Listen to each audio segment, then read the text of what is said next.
je vais me laisser guider et faire ta volonté sans murmurer, en espérant dans ta bonté.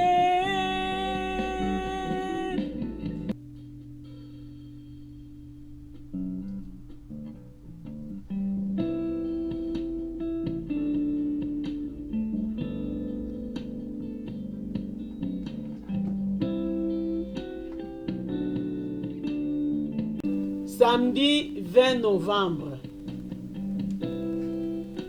Il donne de la force à celui qui est là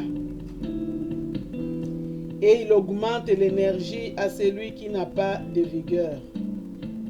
Les jeunes gens seront là et se fatigueront, mais ceux qui s'attendent à l'Éternel renouvelleront leur force. Ils courront et ne se fatigueront pas. Ils marcheront et ne se lasseront pas. Ésaïe 40, versets 29 à 31. Cause de fatigue. Nos conditions de vie de plus en plus artificielles engendrent une fatigue malsaine, faite d'ennui et de dégoût de soi-même, qui conduit parfois à la névrose ou à la dépression. Le paradoxe d'une époque où le progrès technique a considérablement réduit l'effort humain, où la proportion des congés par rapport au temps de travail ne cesse de croître, c'est que nos contemporains soient de plus en plus surmenés. On est déjà fatigué en se levant, en commençant son travail, en rentrant des vacances. Et on en rend responsable toutes sortes de causes extérieures.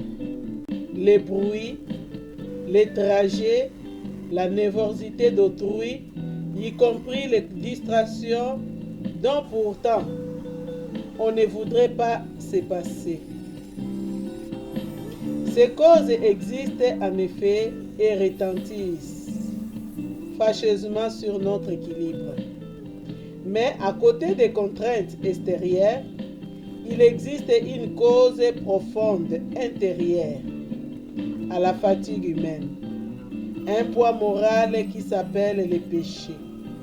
Ces causes existent en effet et retentissent fâcheusement sur notre équilibre. Mais à côté de ces contraintes extérieures, il existe une cause profonde, intérieure à la fatigue humaine, un poids moral qui s'appelle le péché. Pas le péché des autres. Chacun serait d'accord pour reconnaître dans la méchanceté d'autrui une source de fatigue. Mais le péché en moi, l'enservissement à mes convoitises, qui ne me laisse pas en repos. Même les psychologues et les médecins sont d'accord pour dire qu'une mauvaise conscience, un sentiment de culpabilité est à la base de beaucoup de dépressions. Hélas, savez-vous quels remèdes ils proposeront sans parler des médicaments? Oublier, se distraire ou même céder aux convoitises coupables. Dieu veut nous guérir, mais d'une toute autre manière. D'abord, on permettra que nous comprenions justement combien est épuisant ce fardeau de nos péchés. Puis, en nous apprenant ce que nous devons en faire.